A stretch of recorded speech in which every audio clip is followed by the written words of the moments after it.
بسم اللہ الرحمن الرحیم۔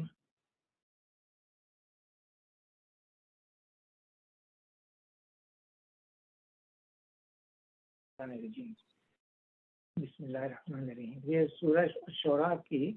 آخری رکوع ہے، اور اس کے بعد ہم تھوڑی سی اسی آیت کے بارے میں کچھ آیت کے بارے میں بتائیں گے، اور انشاءاللہ نئی سورت جو ہے اگلے نشست میں ہوگی انشاءاللہ۔ تو آج ہم یہ دیکھتے ہیں کہ اس کے مفہوم کو۔ بسم اللہ الرحمن الرحیم، یہ رب العالمین کی نازل کردہ چیز ہے۔ اور یہاں سے جو شروع نمبر 1 جو رکوع آیا تھا اسی طرف کر بتایا جا رہا ہے کہ جو مضمون ہم نے پہلے بتایا اس کی دوبارہ اس پر آتے ہیں۔ وہ یہ کہ یہ قرآن جو ہے یہ رب العالمین کی نازل کردہ چیز ہے، اسے لے کر تیرے دل پر امانت دار روح اتری ہے تاکہ تو ان لوگوں میں شامل ہو جو خدا کی طرف سے خلق خدا کو متنبع یعنی واضح کرنے والا ہو، صاف صاف عربی زبان میں۔ یہاں پر یہ کتاب مبین جو فرمایا اس کا مطلب یہ ہے کہ یہاں جو آیتیں سنائی جا رہی ہیں یہ ذکر جس سے لوگ منہ موڑ رہے ہیں یعنی مان نہیں رہے ہیں، کسی انسان کی من گھڑت چیز نہیں ہے۔ اسے محمد صلی اللہ علیہ وسلم نے خود تصدیق نہیں کیا، خود نہیں لکھا ہے، بلکہ یہ رب العالمین کی نازل کردہ چیز ہے۔ اسے لے کر تیرے دل پر امانت دار روح اتری ہے۔ اس کا مطلب یہ ہے کہ جبرائیل علیہ السلام ہیں جو دوسری رات قرآن شریف نے فرمایا ہے کہ کہہ دے جو کوئی دشمن ہے جبرائیل کا تو اسے معلوم ہو کہ اسی نے یہ قرآن اللہ کے حکم سے تیرے دل پر نازل کیا ہے۔ ان کا یہاں پر نام لینے کے بجائے ان کے لیے روح الامین یعنی امانت دار روح کا لقب استعمال کرنے سے یہ بتانا مقصود ہے کہ رب العالمین کی طرف سے اس تنزیل کو لے کر کوئی مادی طاقت نہیں آئی ہے جس کے اندر تغیر اور تبدل کا کوئی امکان ہو، یعنی تبدیل نہیں کر سکتے ہو، بلکہ وہ ایک خالص روح ہے جو بلا شبہ یعنی بغیر مادیت اور مادے کے ہے، یعنی وہ روح ہے اور وہ پوری طرح امین ہے۔ خدا کا پیغام جیسا اس کے سپرد کیا جاتا ہے ویسا ہی بلا کمکاس یعنی وداؤٹ اینی چینجز پہنچا دیتی ہے۔ اپنی طرف سے کچھ بڑھانا یا گھٹانا یا بطور خود تصنیف کر کے اس کے اندر ملا دینا اس کے لیے ممکن نہیں ہے۔ اور اس کے بعد فرمایا کہ صاف صاف عربی زبان میں، یعنی اس کا تعلق امانت دار روح سے بھی ہے اور مطالبہ کرنے والے سے ہے۔ مطلب یہ ہے کہ امانت دار روح اسے صاف صاف عربی زبان میں لائی ہے، اور دوسری صورت میں یہ مانے ہوں گے کہ حضرت صلی اللہ علیہ وسلم ان انبیاء میں سے ہیں شامل ہیں جنہیں عربی زبان میں خلق خدا کو متنبع کرنے کے لیے معمور فرمایا گیا۔ یعنی ہود، صالح، اسماعیل، شعیب علیہ السلام دونوں صورتوں میں مقصد کلام کا یہ ہے کہ رب العالمین کی طرف سے یہ تعلیم کسی مردہ یا جناتی زبان میں نہیں آئی ہے، نہ اس میں کوئی معمہ ہے یا چیزاں ہیں، یعنی کوئی کمپلیکیشن نہیں ہے، سیدھی سادھی زبان میں بتایا گیا ہے، بلکہ ایک ایسی صاف اور فصیح عربی زبان میں ہے جس کا مفہوم اور مدعا ہر عرب اور ہر وہ شخص جو عربی زبان جانتا ہو بے تکلف سمجھ سکتا ہے۔ اس لیے جو لوگ اس سے منہ موڑ رہے ہیں ان کے لیے یہ عذر کرنے کا یعنی بہانہ کرنے کا کوئی موقع نہیں ہے کہ وہ اس تعلیم کو سمجھ نہیں سکے، بلکہ ان کے انکار کرنے کی وجہ صرف یہ ہے کہ اسی بیماری میں مبتلا ہیں، یعنی ہیں جس میں فرعون مصر، قوم ابراہیم، قوم نوح اور قوم لوط اور عاد و سمود اور اصحاب الایکہ مبتلا تھے، یعنی مان کرنا دینے والوں میں سے یہ لوگ تھے۔ اور یہ اگلے لوگوں کی کتابوں میں بھی موجود ہے۔ مطلب یہ ہے کہ ذکر اور یہی تنزیل، یہی تعلیم الہی سابق کتابوں میں بھی یعنی آسمانی کتابوں میں موجود ہے۔ یہی خدا واحد کی بندگی کا بلاوا، یہی آخرت کی زندگی کا عقیدہ، یہی انبیاء کی پیروی کا طریقہ ان سب میں بھی پیش کیا گیا ہے۔ سب کتابیں جو خدا کی طرف سے آئی ہیں شرک کی مذمت کرتی ہیں، یعنی انہیں شرک سے بچنے کی تعلیم دی جاتی ہے، مادہ پرستانہ نظریہ حیات کو چھوڑ کر اسی برحق نظریہ حیات کی طرف دعوت دیتی ہے جس کی بنیاد خدا کے حضور انسان کی جواب دہی کے تصور پر ہے، یعنی یہ اصل چیز، اور انسان سے یہی مطالبہ کرتی ہے یعنی ڈیمانڈ کرتی ہے کہ اپنے خود مختاری سے دستبردار ہو کر ان الہی حکام کی جو آرڈرز آئے ہیں ان کی پیروی اختیار کرے جو انبیاء علیہ السلام لائے ہیں۔ ان باتوں میں سے کوئی بات بھی نرالی نہیں ہے جو دنیا میں پہلی مرتبہ قرآن ہی پیش کر رہا ہو، اور کوئی شخص یہ کہہ سکے کہ تم وہ بات کر رہے ہو جو اگلے پچھلوں میں کسی نے نہیں کہی، یعنی یہ بہانہ نہیں کر سکتے۔ تو اس لیے یہ کہنا کہ اگلے لوگوں کی کتابیں موجود ہے مطلب یہ ہے۔ کیا ان اہل مکہ کے لیے یہ کوئی نشانی نہیں ہے کہ اسے علماء بنی اسرائیل جانتے ہیں؟ یعنی یہ بات تو معلوم تھی کہ علماء بنی اسرائیل جو ہے اس بات سے واقف ہیں کہ جو تعلیم قرآن مجید میں دی گئی وہ ٹھیک وہی تعلیم ہے جو سابق کتاب آسمانی میں دی گئی ہے۔ اہل مکہ خود علم کتاب سے ناشنا تھا، یعنی ان کو تو نہیں معلوم ہو سکتا، مگر بنی اسرائیل کے اہل علم تو جو آس پاس کے لوگوں میں علاقوں میں کثرت سے موجود تھے اس وقت، وہ جانتے ہیں کہ یہ کوئی انوکھا اور نرالا ذکر نہیں ہے جو آج پہلی مرتبہ محمد بن عبداللہ نے لا کر تمہارے سامنے رکھ دیا ہو، بلکہ ہزارہ برس سے خدا کی نبی یہی ذکر پے در پہ یعنی ریگولرلی لاتے رہے ہیں۔ کیا یہ بات اس بات کا اطمینان کرنے کے لیے کافی نہیں ہے کہ یہ تنزیل بھی اسی رب العالمین کی طرف سے ہے جس نے پچھلی کتابیں نازل کی ہیں؟ اور لیکن ان کی ہٹ درمی کا حال تو یہ ہے کہ اگر اسے کسی اجمی پر بھی نازل کر دیتے اور یہ فصیح عربی کلام وہ ان کو پڑھ کر سنا تھا تب بھی یہ مان کر نہ دیتے۔ اسی طرح ہم نے اس ذکر کو مجرموں کے دلوں میں گزارا ہے۔ اس کا مطلب کیا ہے؟ مطلب سمپل یہ ہے کہ یہ جو عربی مبین میں کلام پڑھ کر سنا رہے ہیں محمد صلی اللہ علیہ وسلم، یہ لوگ کہتے ہیں کہ شخص نے اپنے خود تسلیم کر لیے عربی زبان میں کیا نام ہے تقریر اور آخر معجزے کی کیا بات ہے، یعنی اس خدا کا کلام ماننے سے اس لیے انکار کر رہے ہیں کہ یہ تو خود عربی میں اس کی بڑی کیا بات ہے۔ لیکن اگر یہی فصیح زبان فصیح کلام اللہ تعالیٰ کی طرف سے کسی غیر عرب پر بطور معجزہ نازل کر دیا جاتا تو ان کے سامنے آ کر سن نہایت صحیح عربی زبان میں سے پڑھتا تو یہ ایمان لانے کے لیے ایک دوسرا بہانہ بناتے، اس وقت یہ کہتے کہ اس پر کوئی جن آ گیا ہے جو اجمی زبان سے عربی بولتا ہے۔ تو اس قسم کے بہانے کرتے اصل چیز یہ ہے کہ جو شخص پسند ہوتا ہے وہ اس بات پر غور کرتا ہے کہ جو اس کے سامنے پیش کی جا رہی ہو وہ ٹھنڈے دل سے سوچ کر رائے قائم کرتا ہے کہ یہ معقول بات ہے یا نہیں، اور جو شخص ہٹ درم ہوتا ہے اور نہ ماننے کا ارادہ کر لیتا ہے وہ اصل مضمون پر توجہ نہیں دیتا بلکہ اسے رد کرنے کے لیے یا نہ ماننے کے لیے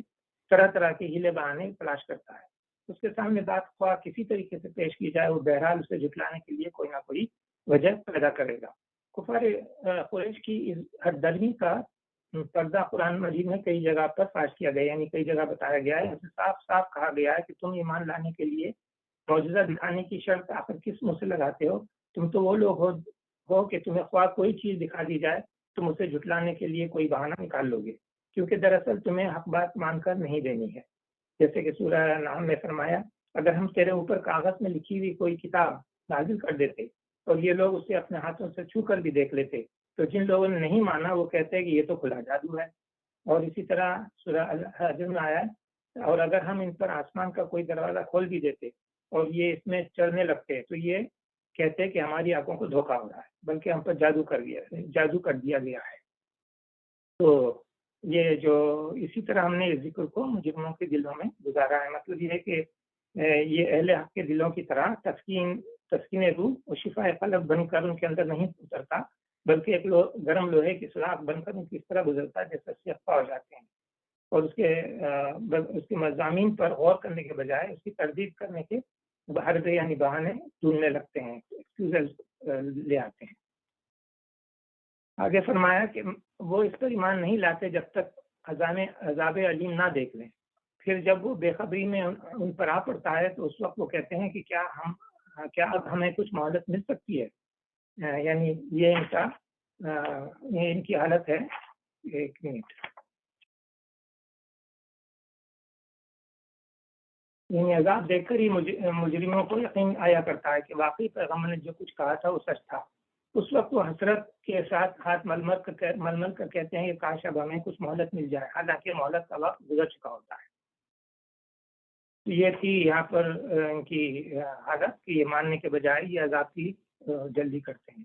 تو کیا یہ لوگ ہمارے عذاب کے لیے جلدی مچا رہے ہیں؟ تم نے کچھ غور کیا؟ اگر ہم انہیں برسوں تک عیش کرنے کی مہلت بھی دے دیتے اور پھر وہی چیز ان پر آ جائے جس سے انہیں ڈرایا جا رہا ہے تو وہ سامان زیست جو ان کو ملا ہوا ہے ان کے کس کام آئے گا؟ یعنی اس عذاب کے لیے ان کی جلدی مچانے کی وجہ یہ تھی کہ وہ عذاب کے آنے کا کوئی اندیشہ نہیں رکھتے تھے۔ انہیں بھروسہ تھا کہ جیسے چین کی زندگی یہ گزار رہے ہیں اسی طرح ہمیشہ گزارتے رہیں گے۔ اسی اعتماد پر وہ رسول اللہ صلی اللہ علیہ وسلم کو چیلنج دیتے تھے کہ اگر واقعی تم خدا کے رسول ہو اور ہم تمہیں جھٹلا کر عذاب الہی کے مستحق ہو رہے ہیں تو لو ہم نے تمہیں جھٹلا دیا، اب لے آؤ اپنا وہ عذاب جس سے تم ہمیں ڈراتے ہو۔ اس پر فرمایا جا رہا ہے کہ اچھا اگر بالفرض ان کا یہ بھروسہ صحیح بھی ہو، اگر ان پر فوراً عذاب نہ آئے اور انہیں دنیا میں مزے کرنے کے لیے ایک لمبی ڈھیل دی جائے تو جس کی توقع پر یہ پھول رہے ہیں، تو سوال یہ ہے کہ جب بھی ان پر عاد و سمود یا قوم لوط اور اصحاب ایکا کی کوئی کیفیت آفت نازل ہو جائے تو محفوظ رہنے کے لیے کس کے پاس کوئی ضمانت تو نہیں ہے، کچھ نہیں تو موت ہی کی آخری گھڑی آ پہنچے گی، جس سے بہرحال کسی کو مفر نہیں ہے، کسی کو فرار نہیں ہے۔ تو اس وقت عیش دنیا کی یہ چند سال آخر ان کے لیے کیا مفید ثابت ہوں گے؟ یہ تھی یعنی لاجک کہ یہ لوگ جو کہہ رہے ہیں کہ عذاب کیوں نہیں آ جاتا، تو ان کو نہیں پتا کہ آخرکار تمہاری زندگی تو لمیٹڈ ہے۔ دیکھو، ہم نے کبھی کسی بستی کو اس کے بغیر ہلاک نہیں کیا کہ اس کے لیے خبردار کرنے والے حق نصیحت ادا کرنے کے موجود تھے اور ہم ظالم نہ تھے۔ یعنی جب انہیں خبردار کرنے والوں کی تنبیہ اور سمجھانے والوں کی نصیحت قبول نہیں کی تو ہم نے انہیں ہلاک کر دیا۔ تو ظاہر ہے کہ یہ ہماری طرف سے ان پر کوئی ظلم نہیں تھا۔ ظلم تو اس وقت ہوتا جب کہ ہلاک کرنے سے پہلے انہیں سمجھا کر راہ راست پر لانے کی کوئی کوشش نہ کی گئی ہوتی۔ تو ایسا تو نہیں تھا، ہم نے تو بار بار بھیجا ہے رسولوں کو اور وہ مان کر نہیں دیا انہوں نے، تو پھر ان پر عذاب آیا۔ اس کتاب مبین کو شیاطین لے کر نہیں اترے، اور نہ یہ کام ان کو سجتا ہے، نہ وہ ایسا ہی کر سکتے ہیں، وہ تو اس کی سماعت تک سے دور رکھے جاتے ہیں۔ یعنی شیاطین اگر کرنا چاہیں تو یہ کام ان کے بس کا نہیں ہے کہ تھوڑی دیر کے لیے بھی اپنے آپ کو انسانوں کے سچے معلم اور حقیقی مزکی یعنی ذکر کرنے کے بات کرنے کے مقام پر رکھ کر خالص خیر کی وہ تعلیم دے سکیں جو قرآن دے رہا ہے۔ وہ دھوکہ دینے کی خاطر بھی اگر یہ روح دھار لیں تو ان کا کام ایسی آمیزشوں سے خالی نہیں ہو سکتا جو ان کی جہالت اور ان کے اندر چھپی ہوئی شیطانی فطرت کی غمازی نہ کرتا ہو۔ یعنی نیت کی خرابی اور ارادوں کی ناپاکی، مقاصد کی خباثت لازماً اس شخص کی زندگی میں بھی اس کی تعلیمیں جھلک رہے ہوں گے جو شیاطین سے الہام حاصل کر کے پیشوا بن بیٹھا ہو۔ بے آمیز راستی یعنی صحیح اور خالص نیکی نہ شیاطین عطا کر سکتے ہیں، نہ ان سے ربط ضبط رکھنے والے اس کے عامل ہو سکتے ہیں۔ پھر تعلیم کی بلندی و پاکیزگی پر مزید وہ فصاحت و بلاغت اور وہ علم حقائق ہے جو قرآن میں پایا جاتا ہے۔ اسی بنیاد پر قرآن میں بار بار یہ چیلنج دیا گیا ہے کہ انسان اور جن مل کر بھی چاہیں تو اس کتاب کے معنی کوئی چیز تصنیف کر کے نہیں لا سکتے، جیسے کہ سورہ یونس اور بنی اسرائیل نے فرمایا۔ کے بعد فرمایا کہ پس اے محمد صلی اللہ علیہ وسلم اللہ کے ساتھ کسی دوسرے معبود کو نہ پکارو ورنہ تم بھی سزا پانے والوں میں شامل ہو جاؤ گے۔ اپنے قریب ترین رشتہ داروں کو ڈراؤ اور ایمان لانے والوں میں سے جو لوگ تمہیں پیروی اختیار کریں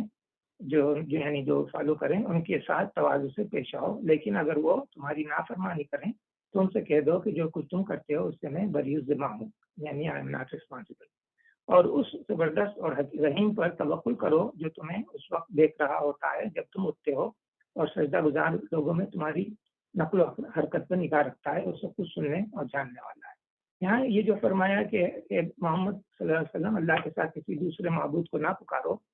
ورنہ تم بھی سزا پانے والوں میں سے شامل ہو جاؤ گے، اس کا کیا مطلب ہے؟ اس کا مطلب سمپل یہ ہے کہ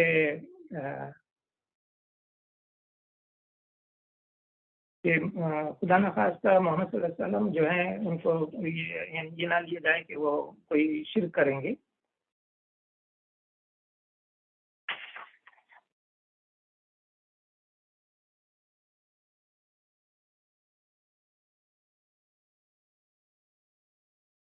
یعنی خدا کے اس بے لاک دین میں جس طرح نبی کی ذات کے لیے کوئی رعایت نہیں ہے، اسی طرح نبی کے خاندان اور اس کے قریب ترین عزیزوں کے لیے بھی کسی رعایت کی گنجائش نہیں ہے۔ یہاں جس کے ساتھ بھی کوئی معاملہ ہے اس کے اوساط یعنی میرٹ کے لحاظ سے ہے، کسی کا نسب اور کسی کے ساتھ آدمی کا تعلق کوئی نفع نہیں پہنچا سکتا۔ گمراہی و بدعمالی خدا کے عذاب کا خوف سب کے لیے یکساں ہے۔ ایسا نہیں ہے کہ وہ سب تو ان چیزوں پر پکڑے جائیں مگر نبی کے رشتہ دار بچ جائیں۔ اس لیے حکم ہوا کہ اپنے قریب ترین رشتہ داروں کو بھی صاف صاف متنبع کر دو، اگر وہ اپنا عقیدہ اور عمل درست نہ رکھیں تو یہ بات ان کے بھی کام نہیں آئے گی۔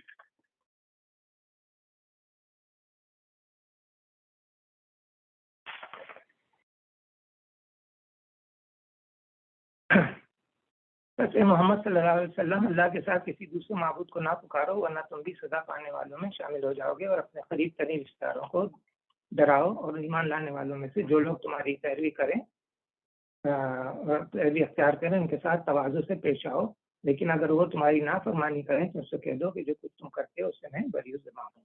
اور اس زبردست اور رحیم پر توکل کرو جو تمہیں اس وقت دیکھ رہا ہوتا ہے جب تم اٹھتے ہو، اور سجدہ گزار لوگوں میں تمہاری نقل و حرکت پر نگاہ رکھتا ہے اور سب کچھ سننے اور جاننے والا ہے۔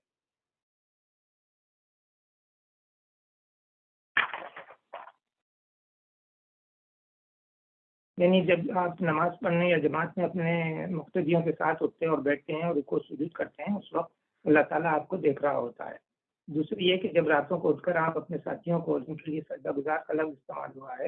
دیکھتے پھرتے ہیں کہ اپنی عاقبت سنوارنے کے لیے کیا کچھ کر رہے ہیں، اس وقت آپ اللہ کی نگاہ سے پوشیدہ نہیں ہوتے۔ تیسرے یہ بھی ہے کہ اللہ تعالیٰ اس تمام دوڑ دھوپ اور تگدو یعنی جو کوشش کر رہے ہیں اسلام کو پھیلانے کی، اس سے وہ واقف ہے، جو آپ اپنا سجدہ گزار ساتھیوں کے ساتھ ان کے بندوں کی اصلاح کے لیے کر رہے ہیں۔ اور چوتھا یہ کہ یہ سجدہ گزار لوگوں کے گروہ میں آپ کے تمام تصرفات یعنی مصروفیات جو کر رہے ہیں اللہ کی نگاہ میں ہیں، وہ جانتا ہے کہ آپ کس طرح ان کی تربیت کر رہے ہیں، کیسا کچھ ان کا تزکیہ آپ نے کیا ہے، اور کس طرح جو ہے وہ مٹی سے کندن بنا رہے ہیں۔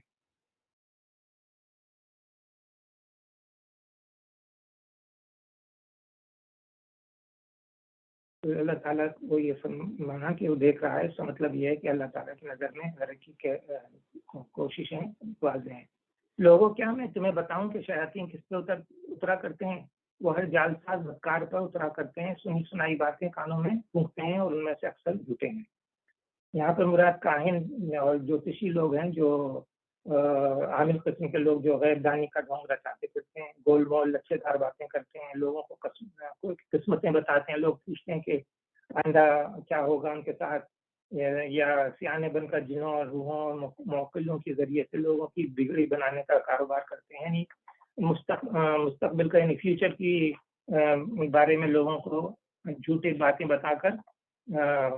یعنی وہ بتانے لگتے ہیں کہ یہ ہوگا وہ ہوگا۔ تو اس طرح یہاں پر جو ہے وہ ہوشیار رہنا چاہیے کہ یہ لوگ جو کاہن لوگ ہیں یہ کس طرح سے باتیں بناتے ہیں، تو ان کے بارے میں یہ ہے۔ اس میں ایک اور طرح بتا دوں کہ بعد یہ کہا گیا، ایک آیت ایک حدیث نظر آئی تھی جو میں آپ کو سنانا چاہتا تھا۔ ہاں، یہ ہے حضرت عائشہ سے روایت ہے کہ وہ فرماتی ہیں کہ بعض لوگوں نے نبی صلی اللہ علیہ وسلم سے کاہنوں کے بارے میں سوال کیا، یعنی یہ جو فیوچر کی پریڈکشن کرتے ہیں۔ آپ نے فرمایا وہ کچھ بھی نہیں ہے۔ انہوں نے عرض کیا یا رسول اللہ،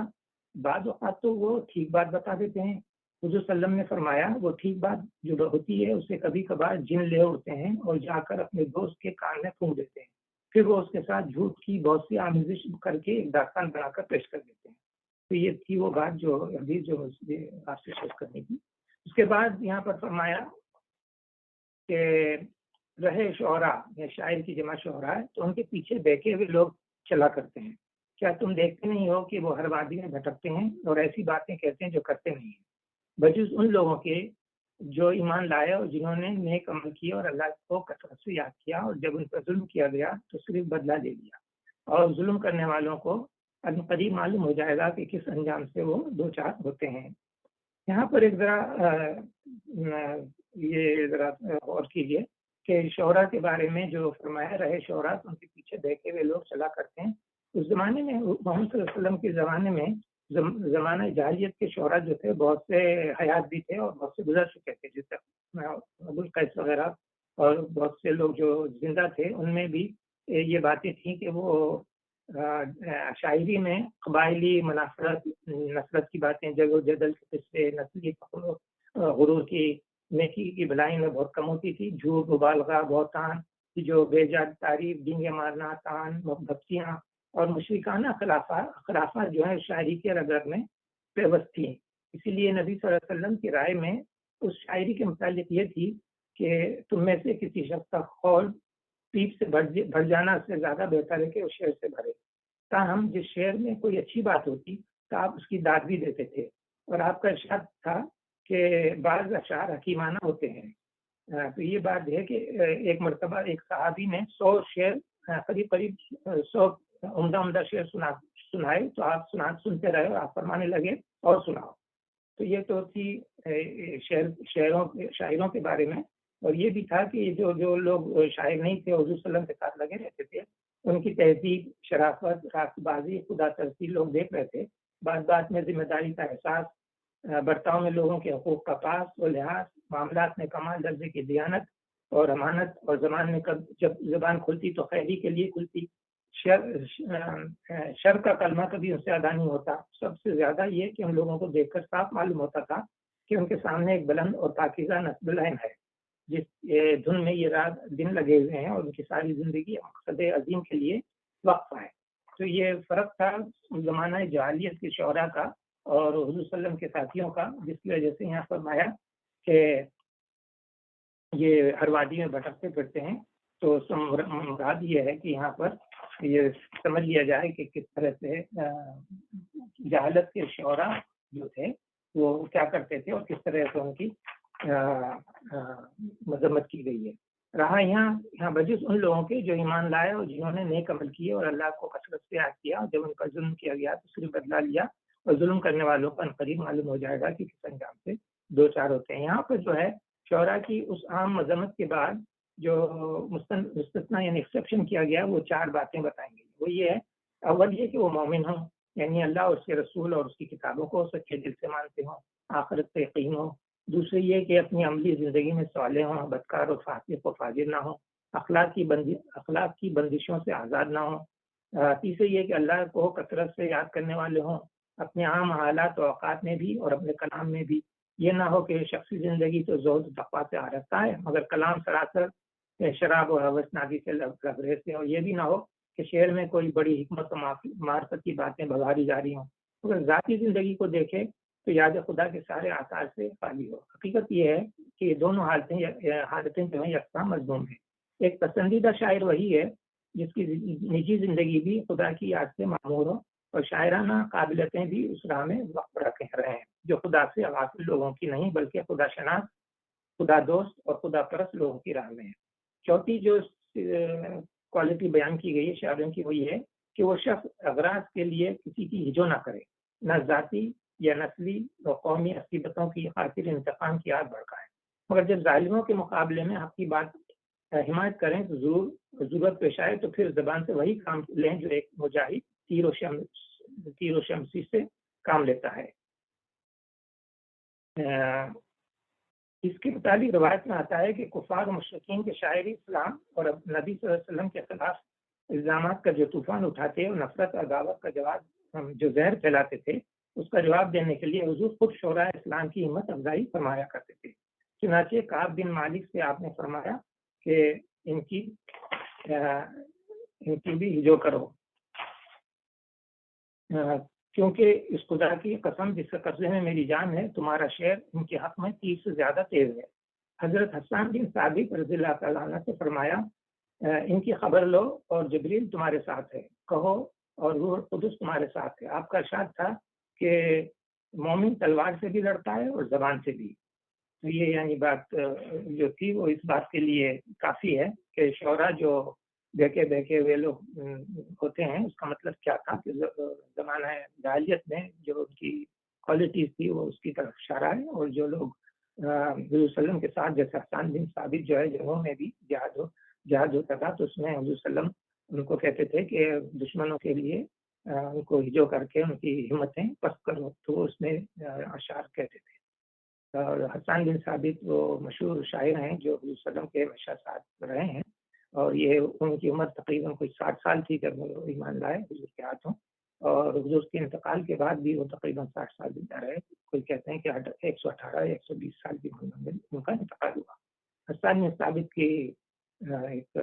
قطعہ ہے جو کبھی میں آپ سے شیئر کروں گا، جو حضور کے پیدائش پر انہوں نے لکھا ہے، بہت ہی اعلیٰ درجے کی، اس کا بدل کا کوئی لکھ نہیں سکتا۔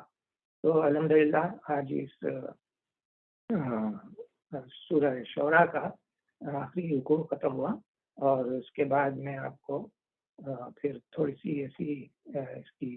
آیتیں دکھاؤں گا جو بار بار اس میں استعمال آئی ہیں۔ مثال کے طور پر